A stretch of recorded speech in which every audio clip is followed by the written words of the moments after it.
அன்பினர்களே, இன்றைய செய்தியில் 3 செய்திகளை காவி வந்திருக்கின்றோம். முதலாவது என்னவென்றால், 3வது உச்ச தலைவராக காலம் சென்ற கமேனி அவர்களின் 2வது புதல்வர் முஸ்தபா கமேனி அவர்கள் நியமிக்கப்பட்டிருக்கின்றார்கள். அதற்கு அமெரிக்க நெய்னா இன்றைய உடனே தகவல் கொடுத்திருக்கின்றார். நாங்கள் எங்களது ஆதரவு இல்லாமல், எங்களது ஒப்புதல் இல்லாமல் அவரை நாங்கள் ஏற்றுக்கொள்ள மாட்டோம் என்று அமெரிக்க நெய்னா சொல்லியிருக்கிறார். அதனால் அவரை பழி வாங்க போவதாகவும் சொல்லியிருக்கின்றார். அடுத்த செய்தியாக, இந்த செய்தி நாம் பதிவு செய்கின்ற நேரம் பஹ்ரைனில் உள்ள ஒரு ஆயில் பிளான் உண்டு, ஆயில் ரிஃபைனரி பற்றி எரிகிறது. மிக நீண்ட தூரம் அது தாங்கி செல்கின்றது. அதை தீ அணைக்க முடியாது. வானை புழக்கும் புகை மண்டலமாக அல்லது நியூக்ளியர் இந்த அணுகுண்டுகள் போட்ட இடத்தில் வருகின்ற கருப்பு புகைகள் வானை தொடுக்கின்றது. தற்பொழுது அடுத்த 3ஆம் செய்தியாக,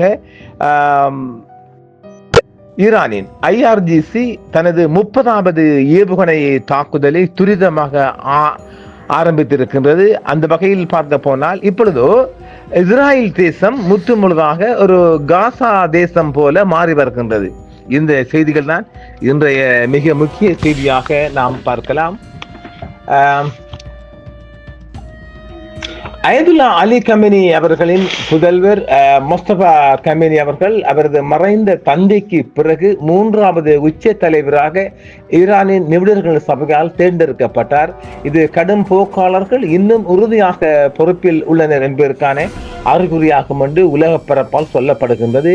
விமான தாக்குதலில் அலி கமேனி அவர்கள் கொல்லப்பட்ட ஒரு வாரம் கடந்த நிலையில் ஈரான் மீதான அமெரிக்க இஸ்ரேலிய வான்வழி போரில் இருந்து தப்பிய 56 வயதான நடுத்தர தரவரிசை மதகுரு அமைப்புகள் வாரிசாக நியமித்ததாக இன்றைய திங்கட்கிழமை மாலை செய்தியாக உலகம் முழுவதும் பரவி வருகின்ற செய்தியாக பார்க்கின்றோம். அது வந்தவுடன் அமெரிக்க அதிபர் சொன்ன செய்தி என்னவென்றால், நாங்கள் அவரை கொல்ல போகின்றோம் என்று சொல்லி இருக்கின்றார். ஏற்கனவே அவர்கள் மறைத்து வைத்தாலும், ஈரானால் தலைவர் மறைத்து வைக்கப்பட்டாலும் மும்முரமாக 2 சைத்தான்களும் அவரை கொல்லுவதற்கான வேட்டையை ஆரம்பித்திருக்கின்றது. நிச்சயமாக அவர் ஒரு பதுங்கு குழியில் இருக்க வேண்டிய நிலையும் ஏற்பட்டிருக்கின்றது. அயதுல்லா மஹ்சன் ஹைதாரி அலி ஷாசிர் நேற்று தெரிவிக்கையில், ஈரானின் உயர்மட்ட தலைவர் எதிரியின் வெறுக்கப்பட வேண்டும் என்ற கமேனியின் வழிகாட்டுதலின் அடிப்படையில் ஒரு வேட்பாளர் தேர்ந்தெடுக்கப்பட்டதாக சொல்லுகின்றார். இது முற்றுமுழுதாக மத குருக்களும் IRGCயின் படையும் ஈடுபட்டது. அதை இன்று ஈரானிய நாடாளுமன்ற மஜ்லிஸ் ஏற்று ஒப்புதல் வழங்க இருக்கின்றது. இனி அவர் தன்னுடைய கடமையை செய்யலாம். 56 வயது கொண்ட முஸ்தபா கமேனிக்கு அமெரிக்கா இந்த அளவுக்கு பயப்படுவது, அவரை அழிக்க போகின்றோம், ஏற்றுக்கொள்ள மாட்டோம், எங்களது ஒப்புதல் இல்லை என்று சொன்னால் ஒரு கேவலமான நாட்டமையும் லூஷன் மாதிரி பேசிக் கொண்டிருக்கிறார். அந்த லூஷன் போண்டா வடையன் பார்க்கலாம் எவ்வளவு தூரம் தாக்கு பிடிக்கிறது என்று. அடுத்தது ஹராம் சஹர் பதா, அதாவது இப்பொழுது ஈரான் அடுத்த தன்னுடைய 3ஆம் பார்ட் 3 போயிருக்கின்றது. 30வது அவங்களுடைய வேவ், இந்த 3ஆம் கட்டம் என்று சொல்லுகின்ற போது ஹராம் சஹர் 30வது வேவ். ஹராம் சஹரும் ஃபேட்டாவும் அமெரிக்க இஸ்ரேலிய தாக்குதல்கள் விரிவடையும் போது ஈரான் தனது 30வது வேவை அலையை ஆரம்பித்திருக்கின்றது. பஹ்ரைனில் இருக்கின்ற மிக பெரிய ஆயில் டேங்க் எண்ணெய் கிடங்குகள் பப்கோ என்ற பெயர் கொண்ட எண்ணெய் சுத்திகரிப்பு ரிஃபைனரி நிலையத்தை ஈரான் தாக்கிய பிறகு அடர்ந்த கரும்புகை உலக அளவில் வெறும் பார்வையாக வருகின்றது. அடக்க முடியவில்லை, அது அடைக்கிற மாதிரியும் இல்லை, பற்றி எரிகின்றது. பஹ்ரைனில் மிகப்பெரிய அலையாக வானை தொடும் தீ பிளம்புகளும் கரும்புகைகளும் வானை மாற்றுகின்றது. நாம் நேற்று ஒரு செய்தி சந்தம் இல்லையா, அதாவது ஈரானுக்குள் இவர்கள் போட்ட கெமிக்கல் வெப்பன் ஒரு அமில மழை பொழிகின்றதாகவும், அமில மழை இவன் இயற்கையோ செயற்கையோ தெரியல, சற்று முன்னர் அந்த செய்தி உலக பரப்பில் வந்த வண்ணம் இருக்கின்றது. நாம் நேற்றே சொன்னோம் இல்லையா, அமில மழை ஒன்று பெழுந்தால் உடம்பில் மிகப்பெரிய தாக்கத்தை மக்களுக்கு ஏற்படுத்தும் என்று. அப்ப இவர்கள் பின்னாலே ஒரு செயற்கையாக மழையும் விட்டிருக்க வாய்ப்பு இருக்கின்றது. அதெல்லாம் சின்ன விஷயம் தானே. இப்ப பார்க்கலாம். அமெரிக்க இஸ்ரேலிய இலக்குகள் மீது பாரிய IRGC ஏவுகணை ட்ரோன் தாக்குதல்கள், ஆக்கிரமிக்கப்பட்ட பிரதேசங்களில் உள்ள பிராந்திய அமெரிக்க தளங்கள் மற்றும் இஸ்ரேலிய தளங்கள் மீது IRGC புதிய பாரிய ஏவுகணை மற்றும் ட்ரோன் தாக்குதலை ஆரம்பித்து தற்பொழுது நடைபெற்று வருகின்றது. IRC நாட்டுக்கு எதிராக நடந்து வரும் அமெரிக்க இஸ்ரேலிய ஆக்கிரமிப்பு பதிலடி கொடுக்கும் விதமாக ஆக்கிரமிக்கப்பட்ட பிரதேசங்களில் உள்ள அமெரிக்க இராணுவ நிருபர்கள் மற்றும் இஸ்ரேலிய இலக்குகள் மீது புதிய சுற்று பாரிய ஏவுகணை மற்றும் ட்ரோன் தாக்குதல்களை நடத்தி வருகின்றது. இந்த நிலைமையில் காசா தேசம் போன்று இஸ்ரேல் தேசம் காட்சி அளிப்பதாகவும் அங்கு ஈரானின் தாக்குதல்களை யாராவது வீடியோ மற்றும் ஏதாவது ஒரு வகையில் அது செய்தி நிறுவனத்துக்கு அனுப்பப்பட்டால் அவருக்கு உடனடியாக ஜெயில் ஆயுள் தண்டனையும் கொடுத்துருவான் பாவி. அந்த அளவுக்கு இஸ்ரேல் தேசத்துக்குள் மிக பெரிய ஒரு ஊடக தணிக்கை இருந்து வருகின்றது. அதனால் ஈரானுக்குள் இருந்து வருகின்ற செய்தி போன்று இஸ்ரேலுக்குள் தாக்குதல் செய்திகள் வருவதற்கான வாய்ப்பு மிக அரிதாகவே பார்க்கலாம்.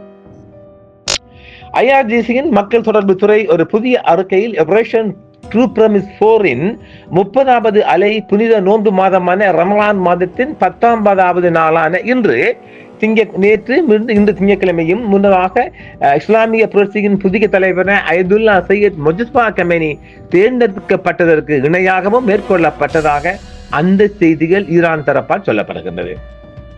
அலி வலி அல்லா என்ற குறியீட்டு சொற்றொடருடன் வலியுல்லா என்ற குறியீட்டு சொற்றொடருடன் நடத்தப்பட்ட பாரிய தாக்குதல்கள் பிராந்தியத்தில் உள்ள அமெரிக்க தளங்களையும் ஆக்கிரமிக்கப்பட்ட நிலங்களுக்கு வடக்கே உள்ள இஸ்ரேலிய ஆட்சியின் நிலைகளையும் தாக்கி வருகின்றது. பிராந்தியத்தில் அமெரிக்காவின் ஏவுகணை எதிர்ப்பு பாதுகாப்பு உட்கட்டமைப்பை குறிவைத்து நடத்தப்பட்ட பழிவாங்கும் தாக்குதலின் போது ஈரானிய ஆயுதப்படைகள் 4 மேம்பட்ட அமெரிக்க ரேடார் அமைப்புகளை அளித்திருக்கின்றது. ஹராம் ஷஹர், ஃபட்டா 2 மற்றும் ஹைபர் ஆகிய 3 திரவ மற்றும் திட தெரிபொருள் ஏவுகணைகள், அத்துடன் சர்ஜரி ட்ரோன் ஆகியவை தாக்குதல்களில் நிறுத்தப்பட்டதாகவும் அவை அனைத்தும் நியமிக்கப்பட்ட இலக்குகளை வெற்றிகரமாக தாக்கியதாகவும் தெரிவிக்கப்படுகிறது. அமெரிக்காவும் இஸ்ரேலிய ஆட்சியும் ஈரானுக்கு எதிராக பெரிய அளவிலான இராணுவ ஆக்கிரமிப்பை தொடங்கியிருக்கின்றது. இஸ்லாமிய புரட்சியின் தலைவர் சையத் அலி கமேனி மற்றும் உயர்மட்ட இராணுவ தளபதிகளை கொண்ட பிற்பாடு இந்த தாக்குதலில் இராணுவ மற்றும் பொதுமக்கள் பகுதிகளை குறிவைத்து விரிவான தாக்குதல்கள் நடத்தப்பட்டுள்ளன. இதன் விளைவாக குறிப்பிடத்தக்க உயிரிழப்புகள் மற்றும் சேதங்கள் ஏற்பட்டு வருவதாகவும் அது சொல்லப்படுகின்றது. ஈரானிய ஆயுதப்படைகள் கடுமையான பதிலடி தாக்குதல்களை நடத்தியுள்ளன. இஸ்ரேலிய ஆக்கிரமிப்பு பகுதிகளுக்குள் உள்ள பிராந்திய அமெரிக்க இராணுவ தளங்கள் மற்றும் மூலோபாய தளங்களை தாக்கியுள்ளன. அமெரிக்க இஸ்ரேலிய இலக்குகள் மீது பாரிய IRGC ஏவுகணை ட்ரோன் தாக்குதல்கள். இஸ்லாமிய புரட்சிகர காவல் படை 9ஆம் தேதி இன்று அதிகாலையில் ஆபரேஷன் ட்ரூ பிரமிஸின் 30வது அலையை தொடங்கி இருக்கின்றது. ஆக்கிரமிக்கப்பட்ட பிரதேசங்களில் உள்ள பிராந்திய அமெரிக்க தளங்கள் மற்றும் இஸ்ரேலிய தளங்கள் மீது IRGC புதிய ஏவுகணை தாக்குதலை ஆரம்பிப்பதாக சொல்லப்படுகிறது. ஈரான் 4 மேம்பட்ட அமெரிக்க டாட் ரேடர்களை அளித்தது இஸ்ரேலிய ட்ரோனை வீழ்த்தி இருக்கின்றது. புதிய செய்தியாக இன்றைய திங்கட்கிழமை செய்தியாக ஈரான் 4 மேம்பட்ட டாட் தான் அளித்திருக்கிறாங்களாம். பிராந்தியத்தில் அமெரிக்காவின் ஏவுகணை எதிர்ப்பு பாதுகாப்பு உட்கட்டமைப்பை குறிவைத்து நடத்தப்பட்ட பழிவாங்கும் தாக்குதலின் போது ஈரானிய ஆயுதப்படைகள் 4 மேம்பட்ட அமெரிக்க ரேடார் அமைப்புகளை அளித்திருக்கின்றது. ஹராம் ஷஹர், ஃபட்டா மற்றும் ஹைபரின் திரவ மற்றும் திட எரிபொருட்கள் மூலமாகவே இவை தாக்குதலுக்கு பாவிக்கப்பட்டிருப்பதாக சொல்லப்படுகிறது.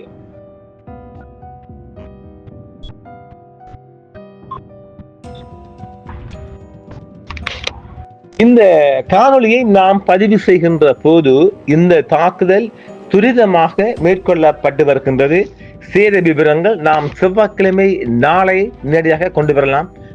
நேர்களே, மீண்டும் மற்றொரு காணொளி சந்திப்போம். நேர்களே, என்றும் உங்களுடன் சன்ரைஸ் இந்தியா டிவி சப்ஸ்கிரைப் பண்ணுங்கள், பெல் பட்டனையும் கிளிக் செய்யுங்கள். உங்கள் ஆதரவே எங்கள் சேவை. ஆதரவு தாருங்கள், அரவணைப்போம்.